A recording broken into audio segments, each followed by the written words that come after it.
When does a day begin? Stick around and find out now on today's episode.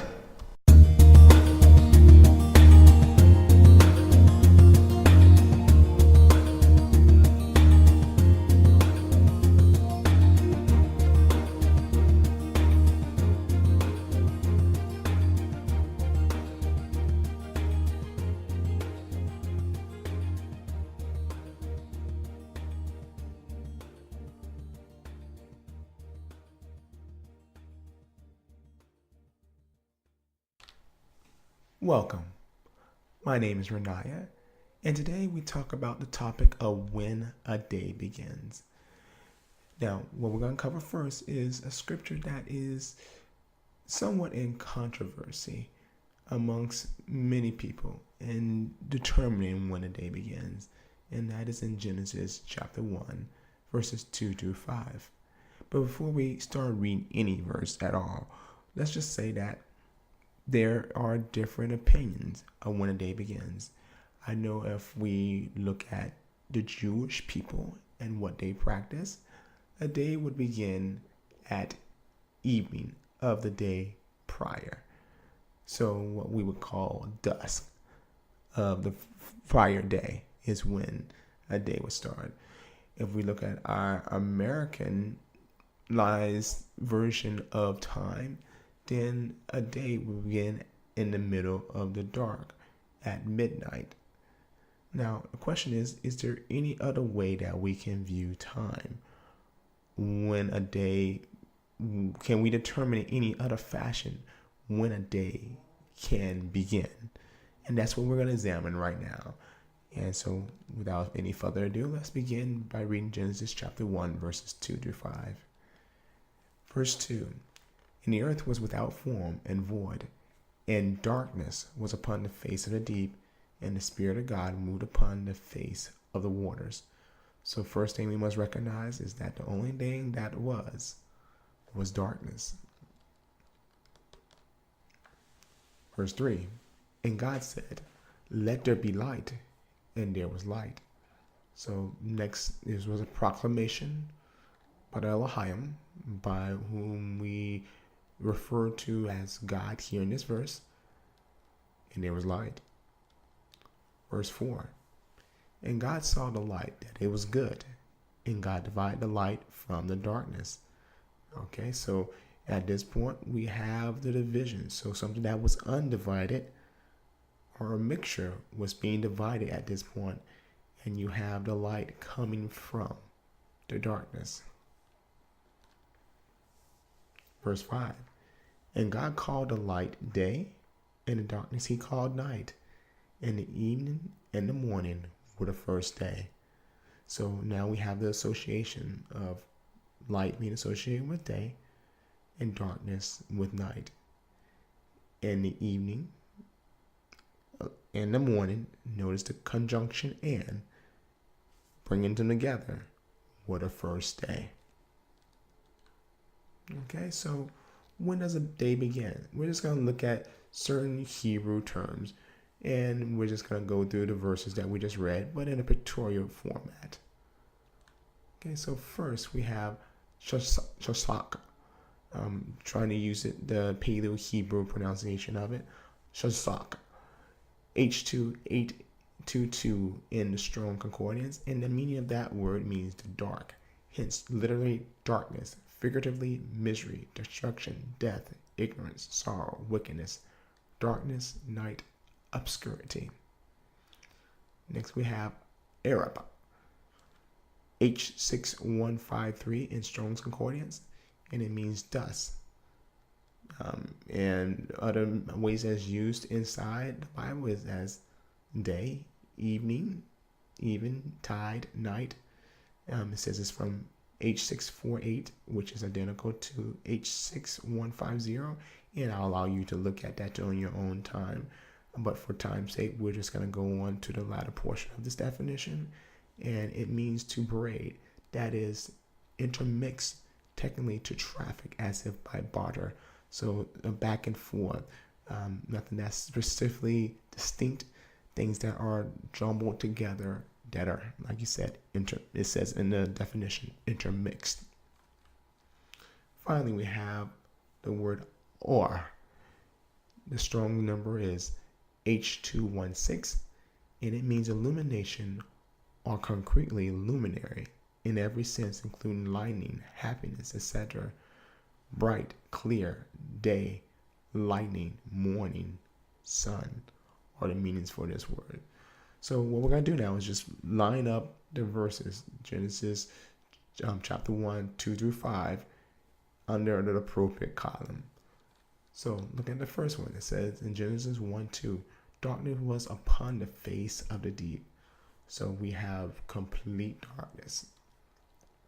Next, we have the proclamation, let there be light. And this was undivided from the darkness, an intermix between the two, an evening between dark and light, a gray, if you will, if we use black and white as example, but you get the point. In Genesis 1:4, the light is divided from the darkness. Then in Genesis chapter 1, verse 5, the first portion, and what we call part A, light is called day. Then in 5b, darkness is called a night. And then in the final portion of verse 5, the evening and the morning were the first day. And if you can look at this right here, this chart, this particular Arab or evening will be what we consider dawn. Now there is another evening. There's two evenings, what we would call dusk, which is an intermix, and then what we call dawn, which is an intermix.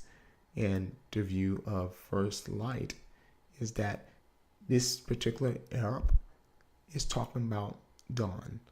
So as the I know the sun and moon and the stars have yet to be created yet, since this is not day 4. But the example of what's happening in the heavenly realms, happening on when it comes to our time scale as well, is what's intact at this point in time. So if for clarification on that, just read Genesis chapter 1, and you'll see when this proclamation was made day-wise, and then also when the sun, moon, and stars come into existence.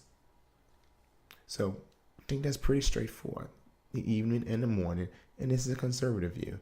And everything is separated, a natural sequence of what we can even observe in our own time as we wake up early in the morning time, the fading away and going to a brighter and brighter intensity of sunlight.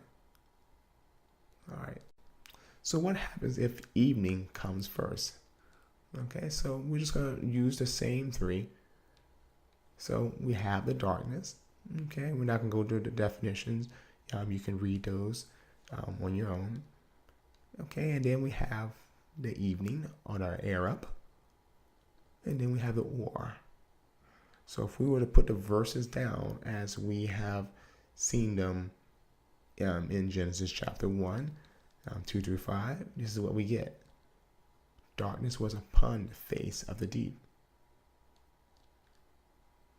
The proclamation was made, let there be light, almost as though we're going back in time, which is what has to happen if it is declared that, okay, the day before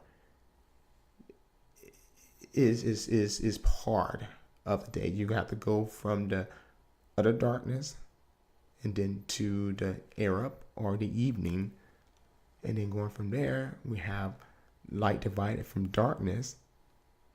From there, light called day, the darkness called night, and then we have this strange statement right here that is not particularly rectified. If we read it, it says the evening and the morning were the first day. But the question that's begging to be answered is, what about the night? So we have that conjunction again, and it says the evening, as you can see, all the way on the left, and then all the way to the right, the morning. If you look at the definitions of war, it has morning. If you look at the meaning of or Arab, it's evening. One words and intermixed. But how does that fit with something that's pitch dark? And that's the conundrum. That's where First Light has deviated from what most people believe, because in a logical progression of events that we can witness ourselves, we have to go outside of what's observed and to go to something that is unobserved completely. The living parable that we're given to understand the heavenly realm is thrown out completely. Okay, and also we have to ignore that there's another evening between the night and the daytime. As I said before, this evening between those two would be what we consider dawn, whereas what most people want to conclude in a day is the dusk of the prior day. And again, that is just out of order. Okay, so should darkness ever be our focus? And for that, we're just going to look at some of the words in the New Testament. John 12:36, words of the Messiah. While ye have light, believe in the light, that ye may be children of light. So in this, he's using a parable of himself. The Messiah is using a parable of himself, which correlates with nature. So we are supposed to be children of the light. Should we be going to the dusk and then just going through the darkness? It's a question that's begged to be answered using just the living parable that we see around us each and every day. Ephesians 5:8-11.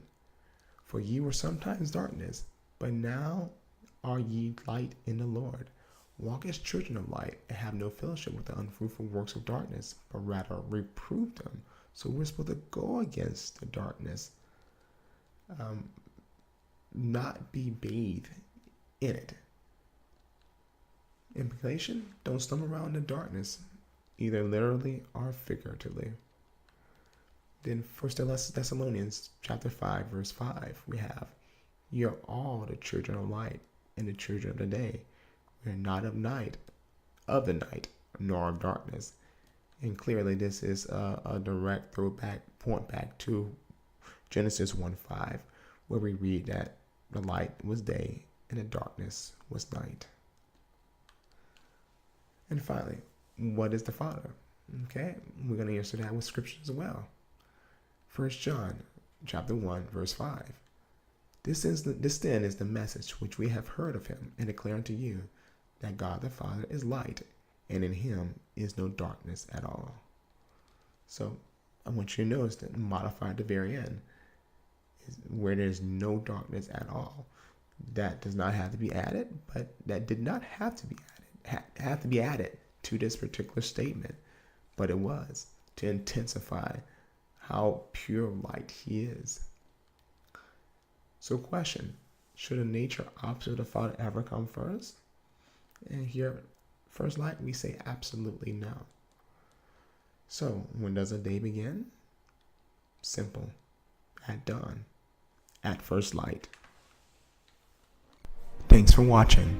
Until next time, seek, observe, understand.